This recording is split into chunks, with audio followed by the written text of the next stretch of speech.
Good Tuesday to everybody, and welcome to Episode 1, Volume 1, the initial show of the Dave Smith Unleashed podcast. We're on YouTube and Spotify right now. We're going to be on Rumble and Apple real soon. So make sure you go to YouTube and subscribe. Go to youtube.com/@the Dave Smith Unleashed podcast.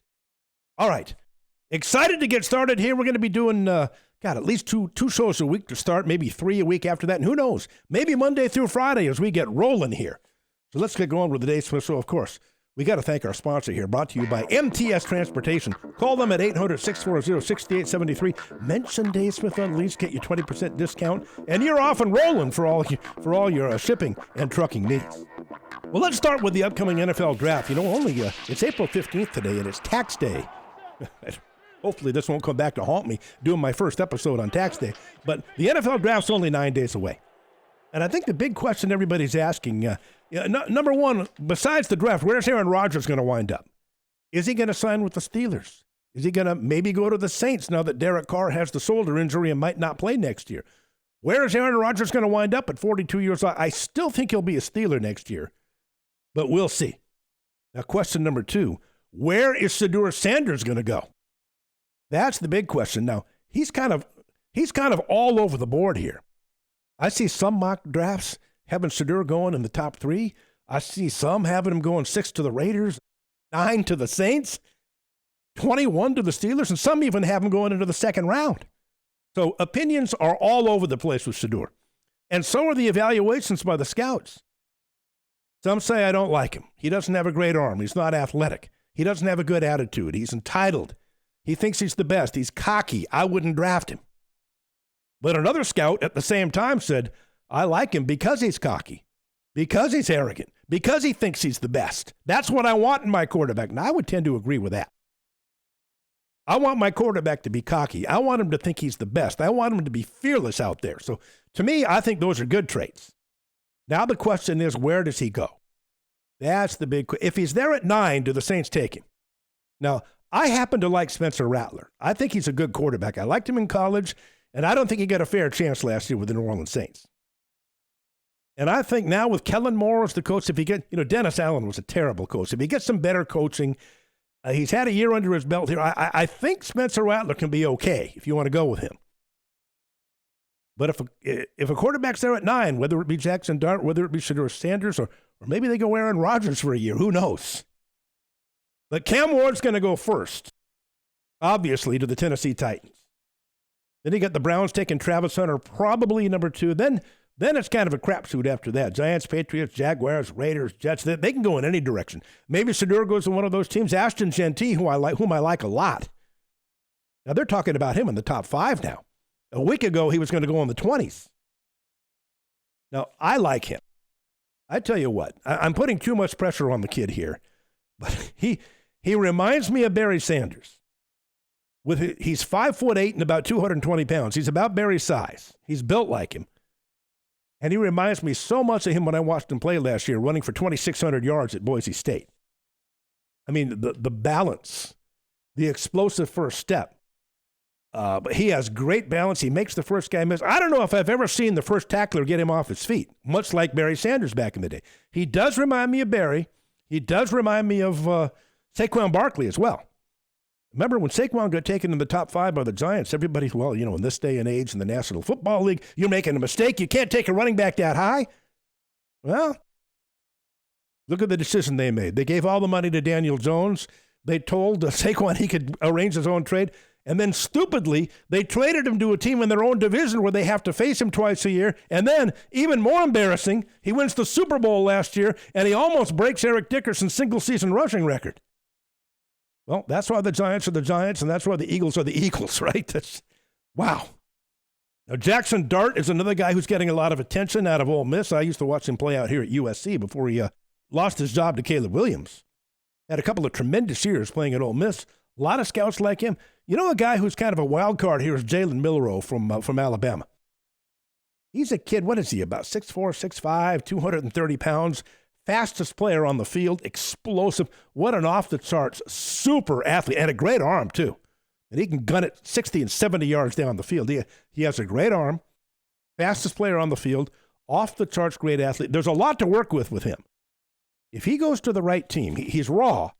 He's not an accurate passer. That's the knock on him. He's not really accurate. But if he goes to the right system with the right team and maybe sits out for a year or two behind a veteran quarterback who maybe doesn't have much time left, and work with him every day in practice, work with him in the film room, work with him on his footwork and his release and getting more accurate, I think he could be something in the National Football League. He's a guy with an enormous upside. But out of all the quarterbacks here, the slicker, I love Tyler Shaw coming out of Louisville. This kid can spin it. This kid can throw. I like him a lot. I think if there's a dark horse quarterback can do some things in the NFL, it might be him. So love Ashton Jante. Who knows where he's going to wind up? Cam's going to go first. Now, Shedeur Sanders, maybe 9 to the Saints. There's always somebody where you wonder, how in the heck do they still have a job? How in the living hell have they not been fired? Well, what about Mickey Loomis with the New Orleans Saints? Looking at his track record, you say to yourself, what the hell does a guy have to do to get fired? Let's go over remember when Ronald Reagan was president and he came up with the misery index? Well, here's a misery index if I've ever seen one. 2018, draft night. I'm watching it on TV. The New Orleans Saints, they traded up to, I think it was number 12, if memory serves correctly. And Josh Allen was gone, and a lot of the good quarterbacks were gone. I think 4 of them got taken in the first 11 picks. But Lamar Jackson was still on the board, and the Saints traded up to 12. So I said to myself, well, they're going to take Lamar Jackson. That's the only guy they can take. I loved him at Louisville. He won the Heisman Trophy. I think he was the only quarterback to go for 3,000 yards passing and 1,000 yards rushing 2 consecutive years. He should have won the Heisman 2 years in a row instead of just 1. I was on the air, I remember at the time saying, if I were the Cleveland Browns, I would take Lamar Jackson first. I think he's the best quarterback in this draft. I don't care what anybody says. I love him. He has a cannon for an arm. He's the fastest player on the field. He's an off-the-charts athlete. In this new National Football League with running, scrambling type quarterbacks who can make plays with their legs, he is a perfect fit for some team. And I thought it was going to be the Saints. And why not the Saints? Drew Brees was 39 years old, on his last legs. What a transition that could have been, huh? In a year or two, Lamar Jackson takes over, kind of like going from Brett Favre to Aaron Rodgers. And the Saints wouldn't have skipped a beat. I think they would have won a Super Bowl or 2 had they had Lamar at quarterback. But no. With the 12th pick in the 2018 NFL Draft, the New Orleans Saints select. And all the guys at the desk, all the experts, when I was watching it on television, said, well, it's going to be Lamar. It has to be. Why else would they trade up to 12 with a 39-year-old quarterback? It has to be Lamar Jackson.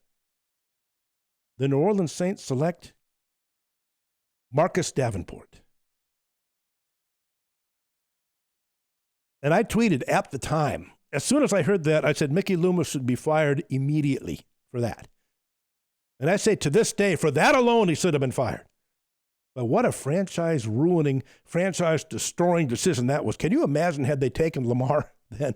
The transition from Brees to Lamar Jackson, oh my God. Wow. And I don't even know if Marcus Davenport is still in the league. I mean, he wasn't a bad player, kind of a mediocrity. He wasn't a great player. I don't even know if he's still playing. I know Lamar's still playing. I think he's won 3 MVPs now, if I'm not mistaken. He hasn't gotten to the Super Bowl yet, but he's arguably the best quarterback in the NFL, maybe behind Patrick Mahomes, maybe behind Josh Allen, but he's certainly in the conversation. That's misery index mistake number 1, fireable offense by Mickey Loomis. Number 2, he hired a guy as his head coach after Sean Payton left and went to the Denver Broncos. He hired a moron by the name of Dennis Allen, who was 8-28 in his stint coaching the Raiders before he went to the Saints as the defensive coordinator for Sean Payton. 8-28. You would think that would eliminate him from any future consideration being a head coach in the National Football League. But no, not in Mickey Loomis's eyes. He saw something in the great Dennis Allen, didn't he? 8-28. Then he winds up going 18-25 with the Saints. Now, after his first year in New Orleans, it was obvious to me that this guy was a stiff, and he was just as bad as he was with the Raiders, and he should have been fired after his first year. But had Mickey Loomis fired him, that would have been admitting he made a mistake. And Mickey is an egomaniac. Mickey thinks he's smarter than everybody in the room. Mickey's somebody who can't admit he's wrong about anything. So he brought him back for a second year and then a third year. I mean, he passes on Lamar, then he hires a guy who's 8-28, then he brings him back a second time and then a third time. And remember, when Dennis Allen got fired last year, he fought like a cornered animal. He fought like a tiger to keep him as his head coach. He kept insisting, this guy's a great coach. This guy's going to turn it around. And the only reason that Dennis Allen was canned was because the players went to Gail Benson, the owner, and went and complained. They said, we can't play for this guy anymore. He's lost the locker room. None of us have any respect for him. We can't win if he's the coach. So for once, she didn't allow Mickey Loomis to make a decision. For once, he wasn't bossed around by Mickey Loomis, and she pulled the trigger, and against his wishes, she fired Dennis Allen, which will turn out to be a great decision. Now, when that happened, I said to myself, okay, maybe she's finally seen the light. Maybe passing on Lamar Jackson. Maybe hiring that bum Dennis Allen and bringing him back for a third year. Maybe finally coming to your senses and firing him and listening to your players. Maybe this means that the guy who hired, now, you would think that the guy who hired him should get fired too, right? We don't have Lamar Jackson. We had a bum of a coach ruining the franchise. He brought him back 3 times. He can't coach. You think, I'm going to fire the guy who hired him. Logically, yes, but it didn't happen. And then in the post-season press conference, Mickey Loomis gets up there. He's got his arms folded. Remember, he was chewing gum. The arrogance, the condescension, the I'm better than you, turning his nose up at the media. And then he actually said, you know, the problem with you people is you go by results and you don't go by the process. Those of us who know what we're doing, like me, we know that the process is the important thing. You look at records. Well, what else are we supposed to look at? He said, we're not supposed to pay attention to the record. The process. Well, what exactly was the process, Mickey? You're not making the playoffs. You're in the weakest division in the NFL and you're not winning it. What is the process? What exactly is happening here? And then after Dennis Allen was fired, now hopefully you're sitting down here and holding on to your hats. He actually said this. He said Dennis Allen is a great coach. And you know who he compared him to? Not Nora Turner, not Marion Campbell, not Joe Walton. He compared him to Bill Walsh, Bill Belichick, Chuck Noll, and Tom Landry. You heard me right. Bill Walsh, Bill Belichick, Chuck Noll, and Tom Landry. All with multiple Super Bowl wins. All in the Hall of Fame. 4 of the greatest coaches in the history of the National Football League. And he got up there on that podium and compared Dennis Allen to those 4. I mean, he should have been called into Gail Benson's office and fired immediately for saying something that stupid. I mean, the condescension, the gum chewing, the arms folded, turning his nose up. I'm smarter than everybody in the room. You go by results. I go by the process. Yeah, what kind of process was it passing on Lamar Jackson? What kind of process was it bringing back Dennis Allen 3 times? And how about this one? I've saved this one for last. A career stiff, a career mediocrity, a guy whose record against teams with winning records and against playoff teams is among the worst in the history of the National Football League. Derek Carr, that's right. You guessed it right. $150 million for Derek Carr, somebody who'd never won a playoff game. You got to be kidding me.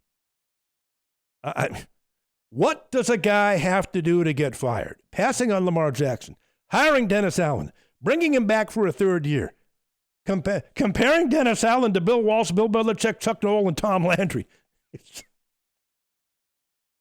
$150 million for Derek Carr. Boy, I wish I had that kind of job security. See, he's way too comfortable in his job. Evidently, I have a lot of friends in the media a lot of friends and media members down in New Orleans, a city I love, and I visit there a couple of times a year. And they tell me that he's unfireable. Gail Benson will never fire him. And the rumor is there's some kind of deal with Tom Benson before he passed away, the owner. Before his wife Gail took over, before Tom passed away, he made some kind of deal, and there's something in his will where Mickey will have a job for life and he can't be fired. I don't know what it is. I don't know if he's got dirty pictures of Gail. I don't know if he's got some dirt on her. I don't know if he's got some financial improprieties he's holding over her head. Why can't he be fired? So I don't know. This draft is going to be fun. Where does Aaron Rodgers wind up? Where does Shedeur Sanders wind up? You just get the feeling he's going to go to the Saints at 9, don't you?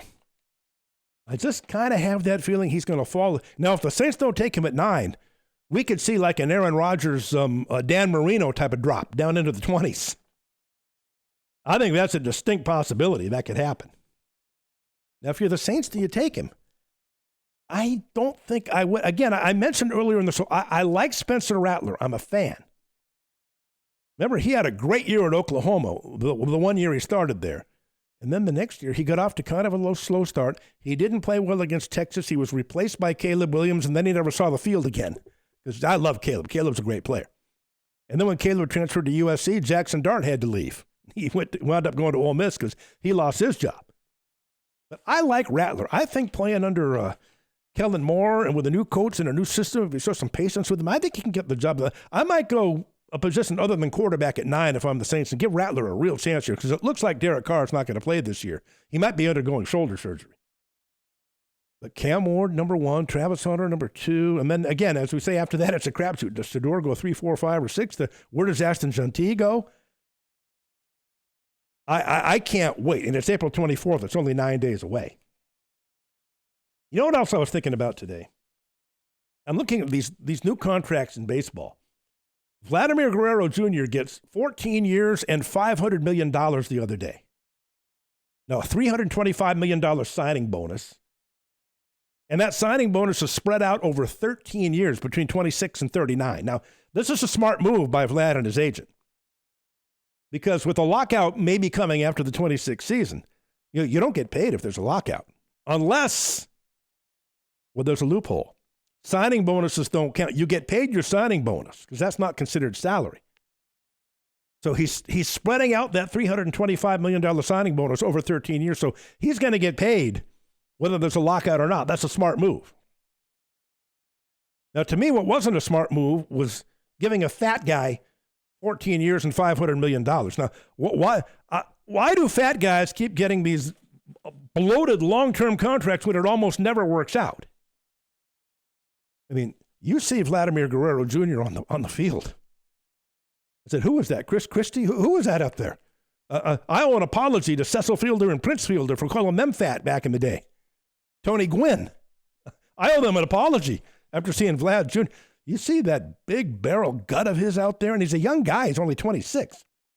Now, when somebody's fat and a professional athlete, it tells me they're lazy and they're not a hard worker, which is why I wouldn't give him $500 million over 14 years. And you just get the feeling the last half of that contract, maybe the last 10 years when he gets around 30, and if he's still this fat, the injuries are going to pile up. They're going to have to eat a lot of that contract. You know, that's the reason why the Dallas Mavericks let Luka go. Now, who knows? That might turn out to be one of the worst trades in NBA history, depending on, how healthy AD is with Dallas, and they get Kyrie back next year, and, and Lively and Gafford. I think Dallas can be pretty good. I think the jury's still out on that trade because I think Dallas, when healthy and they have all their players out there, can maybe be one of the best teams in the West. They might have been able to come out of the West this year if they'd stayed healthy. But again, that's a big if when it comes to AD and Kyrie, guys in their 30s. And Clay's 35 now. But Luka's another guy who's always out of shape. In the offseason, he goes back to Slovenia, and it looks like all he does is eat and drink and party. He comes back looking like a beached whale every training camp. And they were thinking, I'm sure Dallas was thinking, at 26 years old, he's kind of an old 26. He's been playing professionally since he was 14 years old. And he's due for a 5-year extension of $350 million. $70 million a year that would take him into his early 30s. And I'm sure Dallas and Nico Harrison and the new ownership are thinking, wow, if he's lazy now, if he won't lose weight now, if he's a defensive liability now at $40 million a year, what's it going to be like at 70? We won't be able to tell him anything. I think the biggest reason he was dealt was because of his lack of defense and his weight issues. Now, he's been great with the Lakers recently. And I tell you what, if I were him, he still doesn't play any defense. I mean, everybody blows by him like he's like a turnstile. But offensively, he's been great, as usual. If I were him, I would stay in L.A. in the offseason and train with LeBron, who is an unbelievable work ethic. You know, LeBron spends $1 million a year on personal trainers and equipment and keeping his body in shape, which is why he's still one of the best players in the league at 40 years old. If I were Luka, I wouldn't go to Slovenia. I'd stay in L.A. and train my ass off and lose some weight and come back next year ripped and ready to go. Now, are the Lakers going to win the championship this year? I don't think so. Are they going to come out of the West? I don't think so. They're not good enough defensively. LeBron's not anywhere near as good defensively as he used to be. Luka's a liability defensively. And then up front, come on. They're just not. They need to get a good big man in the offseason, if possible. They need to trade for a good big guy, who can defend, rebound, and block shots. That's all they're going to, and set screens. That's all they're going to need out of it. Now, if they get a rim protector and a defensive guy, I don't think Jackson Hayes is that guy, a front line type of guy. Well, yeah, team him up with LeBron and Luka. Yeah, then you're on to Austin Reeves, who's turned into one hell of a good player at 20 points a game. What a surprise he is as an undrafted player, an undrafted free agent coming out of college. And how long can LeBron play? I'm of the opinion, I think LeBron can play till he's 45. Do a Tom Brady type thing. The great condition he's in. Hell, he's averaging 25, 8, and 8 this year and shooting over 50% from the floor, almost 40% from three. Why not? Now, the question is, does he want to play that long? And who knows? His younger son, Bryce, is going to Arizona next year on a scholarship. Maybe he's a one and done. Who knows? Maybe LeBron's playing with both of his sons with the Lakers in a year or two. Who knows? And could he be a Tom Brady type at 45? Why not? Why not?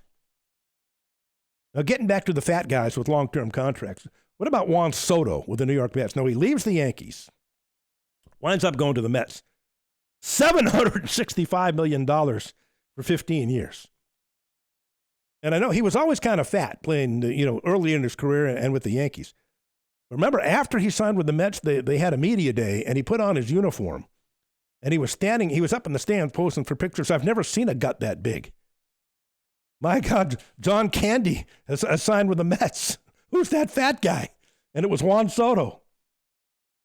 $75 million signing bonus, 15 years, $765 million. Again, unless he gets into better condition, well, they're going to have to eat the last 5 or 10 years of that contract, I would imagine. Now, one smart thing the Mets did do, they've got an opt-out after the 29 season.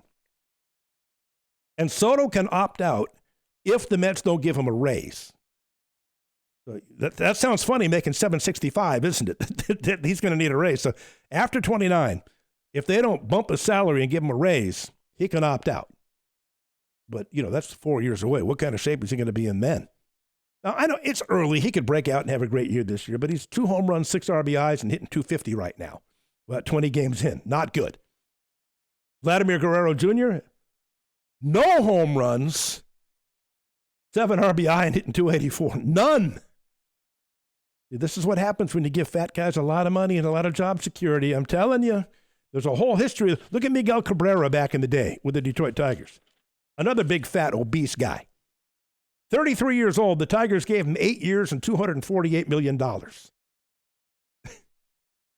In the last 7 years of that contract, he never hit more than 16 home runs. He never had more than 60 RBI, and he never hit 300. That's what happens when you reward fat guys. They're fat for a reason. It's because they're lazy and they're not hard workers. Now, who knows? Maybe they'll get in condition. Maybe they'll prove me wrong. I'm just not going that many years on somebody who's out of shape. And with somebody who doesn't think it's important and doesn't have the work ethic to get his body in shape, especially when you paid him that kind of money. Another example, this is one where a team didn't give the guy money and it turned out to be a blessing and it turned out to be a great move. That was Shaquille O'Neal with the Lakers in 2004. 33 years old at the time. And Shaq was badly outplayed by a 6'8" Ben Wallace in that final, which should have been embarrassing to him. In that Game 5 closeout, Ben Wallace had 23 rebounds on Shaq, and he had more offensive rebounds than Shaq had total rebounds. And Shaq literally quit on his team in Game 5. He just quit playing, sat on the bench, and sulked because he hated Kobe. He wanted out, and then he demanded a trade after the game ended up on the podium. in the postgame press conference when the Lakers had lost in 5 games in the World Championship Series to the Detroit Pistons. Demanded a trade. And the genesis of this whole thing started in the preseason that year. The Lakers training camp was in Hawaii. And they had a preseason game over there. Shaq gets the ball and dunks. And he looks over at Dr. Jerry Buss, stares him down, and he screams at the top of his lungs, "Are you going to pay me now, mother effer? You going to pay me now, mother effer?" I mean, saying that to... How good. Jerry Buss had been so good to him and made him the highest paid player in the NBA when he signed him as a free. Calling him an MFer in front of the entire arena like that and embarrassing him like that. Dr. Buss made the decision right then. There's no way he's getting that 3 and 90 he's demanding. I mean, Dr. Buss was steaming up there. How dare you embarrass me like that publicly? What kind of a classless act is that? And then he sulked all year, and he was out of shape, and he was fat, and he didn't play well in the finals. At least defensively, he was horrible. And rebounding, he was horrible in that final series. Got outplayed by Ben Wallace. And the decision had to be made. You going to give Shaq the 3 and 90 extension and trade Kobe? Or are you going to keep Kobe and, trade Shaq? And the decision was easy. Kobe was a lot younger than him.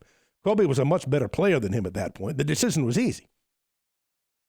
So the Lakers did the old sign and trade. They gave him his 3 and 90, of course, which they never had any intention of paying. And Miami picked up that contract. So Shaq goes to Miami, and the Lakers get Brian Grant and Lamar Odom and Caron Butler and a number 1 pick. And initially, Miami did okay. They won a championship Shaq's second year there in 2006, even though he was on a rapid decline at that point.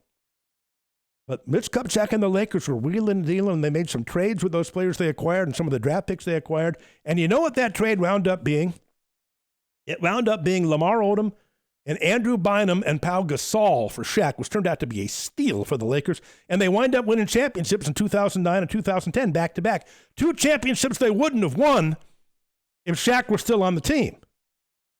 Because he would have been, at that point, 38, 39 years old. How fat would he have been then? We all saw him at the end with Cleveland and Boston in his late 30s. He was terrible. Fat, out of shape. No. Not good. But the Lakers did the right thing, not giving him. You don't give a fat guy with a bad attitude a 3-year extension of $90 million at 33 years old, especially when he told the owner to go F himself during a preseason game. So that turned out to be a brilliant move by the Lakers, trading his fat ass away to the Miami Heat. And they wound up winning 2 more championships because of it, 2 championships they wouldn't have won had he stayed. Another fat guy who got a long-term, Albert Pujols. I was working for the Angels radio station at the time, doing local radio in Los Angeles. And the station was owned by Artie Moreno, the owner of the Angels, and I was risking my job because they were negotiating with Pujols. And I was on the air every day saying, don't do it, don't do it, don't do it. And if you do it, make sure it's no more than 5 years. 5 years maximum. Number 1, he's on the decline. You look at his last 2 years in St. Louis, his numbers were down. He was on the decline. Number 2, he's lying about his age. He was at least 3 years older than he said he was. He ain't 32, he's 35. Ask anybody in St. Louis. He's 3 years older than he says he is. And the Angels went 10 years and $250 million on a 35-year-old fat guy. Now, he had some pretty good years to start, and it wasn't the worst contract in the history of baseball. But his last 5 years, he never hit more than 23 home runs, and he hit 240. For the last 5 years of his deal, they had to eat that thing. Too many years, especially for a fat guy. We got Miguel Cabrera as an example. We get Albert Pujols as an example. Who knows? Vladimir Guerrero Jr. and Juan Soto. I think those are bad contracts. Time will tell. But, even somebody who's in their prime and in great shape, a guy like a Mike Trout, he signed a 12-year deal for $426 million with the Angels in 2019. And, best player in baseball then. And his first year, all was good. 45 home runs, 104 RBI, 291. All was good. One of the best defensive center fielders in baseball. But since that time, he's missed so many. He's missed like half the games since that time. He played 53 games in 2020. He played 36 games in 2021. He played 82 games in 2023. Last year, he played 29. This year, he's been a regular, and he has 6 home runs, which is pretty good at this point of the season, but he's hitting 196. And he can't get around on the fastball anymore. If you've been watching Mike Trout play the last couple of years, I don't know if it's because of the injuries or that he's 33 years old or whatever, but he can't turn on the fastball now the way he used to. And he's not anywhere near as good as he used to be. And he's got 5 years and $200 million left on that deal. Whew. Another one they're going to regret, in my opinion. Dave Smith and the Dave Smith Unleashed podcast. Of course, make sure you go to youtube.com/@TheDaveSmithUnleashed podcast and make sure to subscribe. And we're going to be giving away 4 Dodger tickets for the game on April 29th, but you have to be a subscriber. We're going to pick somebody at random, and you're going to win those tickets. And they're field-level box seats, and they're preferred parking, preferred restaurant. It is the whole 9 yards. And thanks to MTS Transportation, our great sponsor here on Dave Smith Unleashed. Call them at 800-640-6873, and they're providing those 4 tickets. And they are great seats. I've seen where they are. You know, the Marlins are pretty good this year, too. They're over 500, so that ought to be a decent game. We're on YouTube. We're on Spotify. We're going to be on Rumble. We're going to be on Apple pretty soon. And all the major platforms, you'll be able to find Dave Smith Unleashed. So we are really excited about this. You know, I was thinking, I should have done this a long time ago. You know, sitting around waiting for radio stations and networks to hire me and, you know, begging program directors to give me work. This is the way to go here. I love this. And people said, well, why don't you do a podcast? I kept saying, well, I don't know how to do it. I'm not tech savvy. I have no idea how to get it started. But fortunately, met a couple of guys, a tech guy and our great sponsors here, and they set me up and they taught me how to do this. And without them, I wouldn't be able to do this. So I'm loving it. We're going to do. This is the initial show here, Tuesday, April 15th. We might do another show this week, and we're going to do at least 2 next week. And then from then on, it's going to be at least 2 or 3 a week. And who knows, at some point, maybe 5. Maybe we'll be on Monday through Friday. You know what I haven't talked about yet was the National Championship basketball game last Monday night, Houston against Florida. And I was a little bit wary because whenever I watch college basketball, I know 3 sure things in life. There's death, there's taxes, and college basketball referees are going to ruin the game. It always happens. The worst referees in all of sports, over officious, ticky-tack, blowing their whistles all the time, everybody's in foul trouble, and you combine that with 8 TV timeouts, 4 per half, and the coaches get 6 each. So let's do the math here. 8 TV timeouts. Each coach gets 6, so that's 20. That's 25-minute stops in the action in a 40-minute game. Combine that with these corrupt zebras blowing their whistles every 2 seconds with their ticky-tack fouls, and the games are almost unwatchable. Now, a lot of games are close. A lot of games have great finishes. But how many times do you watch college basketball? I know I do. I said, that's not a foul. That's not a foul. That is not a foul.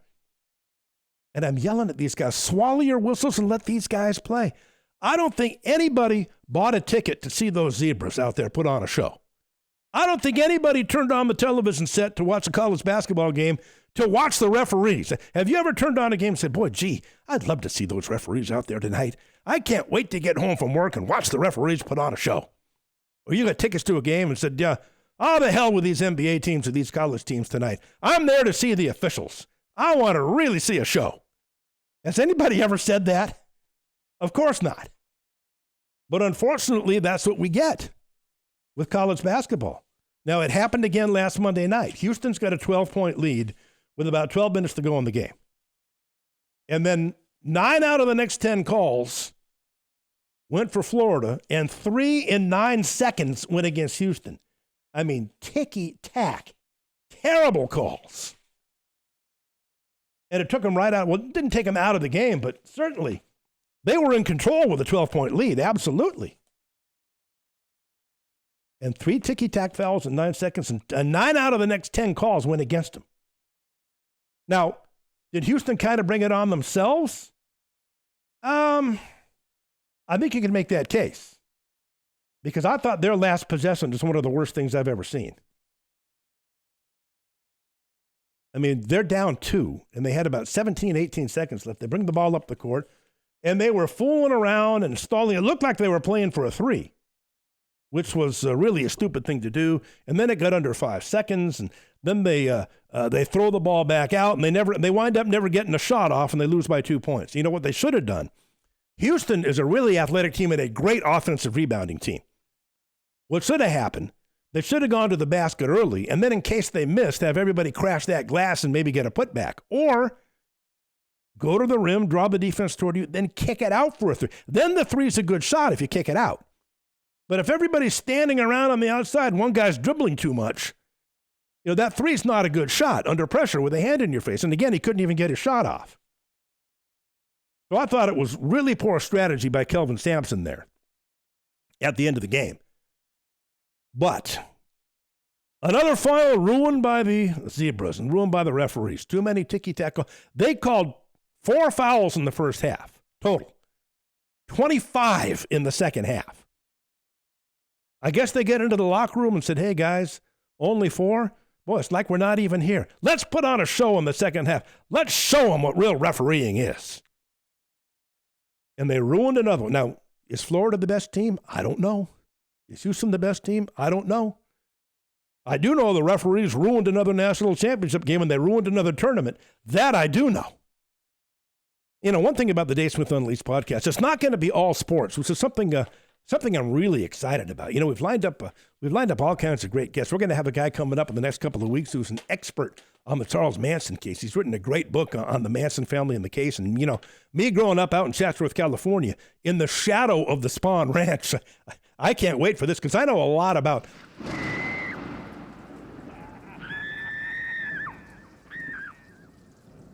My parents and the old timers out in Chatsworth, they used to see Manson and the girls in the family all the time out there. This is before the murders. And my dad said, we thought they were just a bunch of harmless, dirty hippies out there over at Spahn Ranch. They called him Crazy Charlie. We used to see Crazy Charlie driving his dune buggy up and down Devonshire Boulevard and at the gas station to the Chevron station. And he'd be with the girls at the IHOP and at local restaurants. And, it's just, we thought they were some harmless hippies out, maybe doing a little bit of drugs, maybe doing some illegal stuff. But then one day my dad turns on the television set, my mom and my dad, and they said, damn. They saw Charlie's picture and the girl, they committed 7 murders.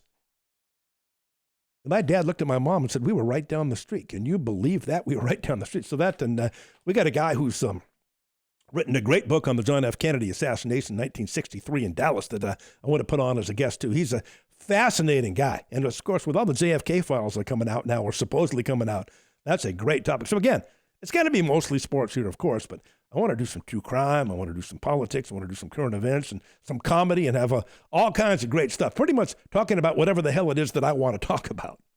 And speaking of that, back in 2016, when Donald Trump announced he announced in 15, but when it was getting close to the election, like summer of 16, and I was doing a national radio show back then, and I was saying on the air, I'm telling you, he's going to win.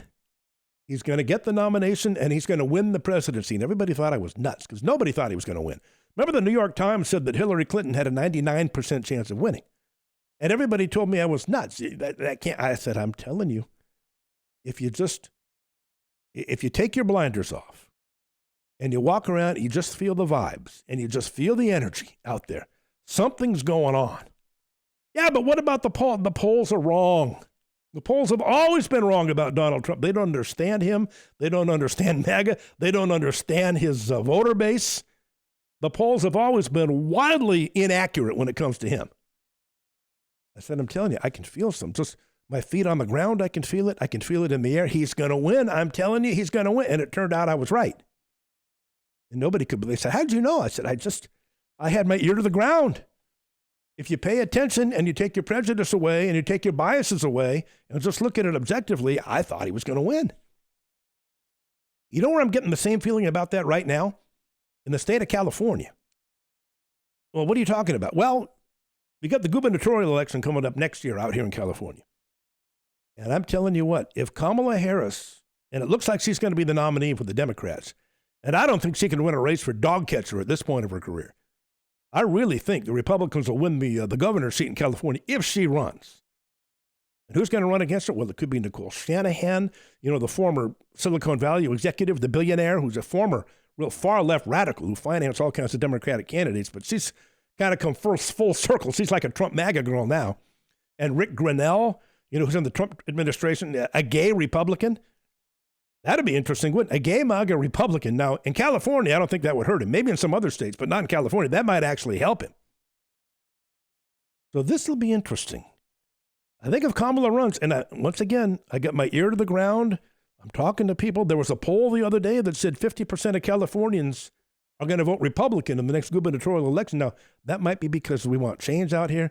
I think a large part is because of the way the fires were handled by the incompetent mayor of L.A., Karen Bass, and the equally incompetent Gavin Newsom up in Sacramento, the governor. I think that's the reason for it. But I'm telling you, if Kamala runs, we're going to have a Republican governor of California. Now, what's happened before, we had Arnold, George Duke Mason before that, Ronald Reagan back in the day, but it's been a while. And, Arnold wasn't really a Republican. He's more of you call him a liberal Republican, conservative Democrat, whatever you want to call him. He was not a conservative Republican. But the time might be right now. This is going to be really, really interesting. And finally, the Lakers are a 3 seed in the playoffs coming up, and they're playing the Minnesota Timberwolves in the first round. Interesting. Can the Lakers get past the first round? I think they can play in Minnesota. But I think that's about as far as they're going to get. Can they get to the Western Conference Finals? Maybe. The problem they're going to have is that if they go against a team like Denver, what do you do with Jokic? I mean, if you're Jackson Hayes is going to guard him, you're just going to have to try and outscore that team. They've beaten the Lakers 2 years in a row. I don't know what you do up front, with Jackson Hayes trying to guard Jokic. Oklahoma. Now, one more thing before we go here.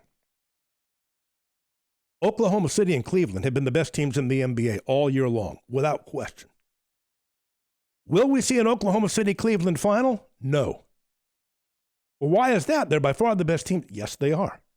Should they be in the finals? Yes, they should. They're by far the best teams. Will they be? No. The NBA will never allow 2 small market teams to play in the finals, especially now that the ratings are down in the NBA, and they're not getting the viewership they used to get. 2 small market teams never play in the finals unless LeBron was on one of the teams. Then they would allow it. But I guarantee you, if Oklahoma City does make the final, it'll be against the Boston Celtics. It won't be against Cleveland. The NBA will find a way. Now, do I think games are rigged and fixed? No.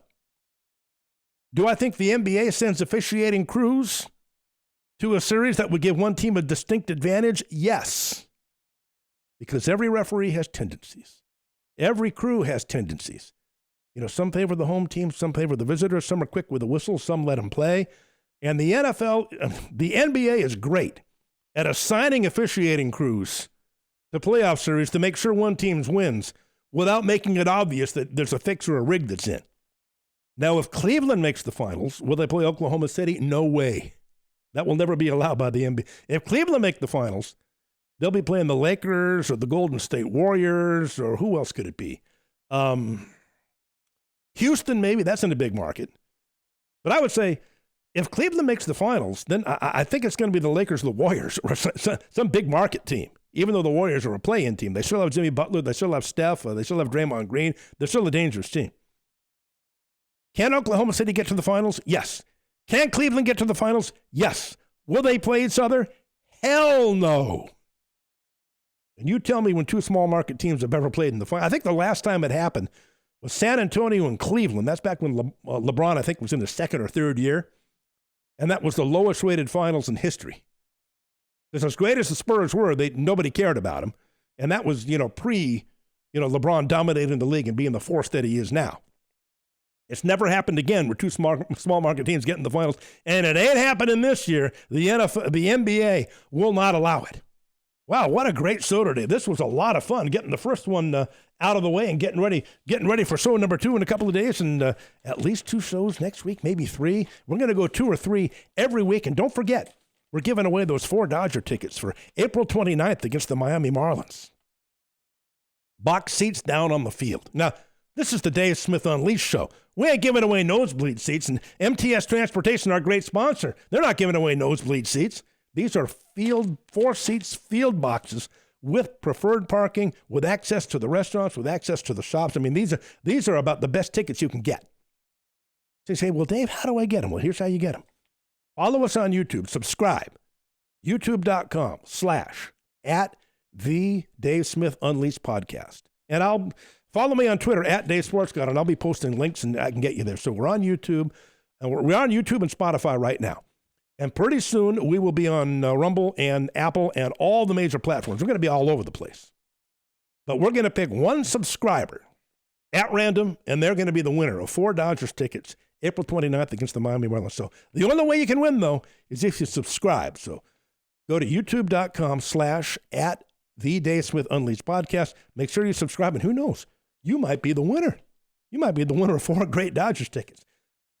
Once again, thanks to MTS Transportation, 800-640-6873. Reliable, on-time delivery. Compliance you can count on. Round-the-clock support. Superior communication. Experienced logistic partners. Mention the Dave Smith Unleashed podcast and get 20% off on all your shipments. And follow me on Twitter or X, or whatever you want to call it, @DaveSportsGod. And I'm always putting up all the details and when the next show is going to be, who the guests are going to be, what the topics are going to be, and links to YouTube and links to Spotify and all the platforms that we're on. And you can get your information there. And make sure you subscribe on YouTube to the show, and you can win those Dodgers tickets. We want to see how many subscribers we can get and turn this show into something huge. So thanks to everybody for listening. Thanks to my tech team and my great sponsors here. And thanks to all of you who've been sticking with me over my 25, 30 years in radio and who've always been after me to do this podcast. Dave Smith, we miss you on the radio. You got to do a podcast. Well, here I am. Episode 1, edition number 1, April 15th, 2025. Follow me on Twitter @DaveSportsGod. We'll tell you when the next one's going to be up. Hope you had fun listening, and we'll talk to you next time on the Dave Smith Unleashed podcast.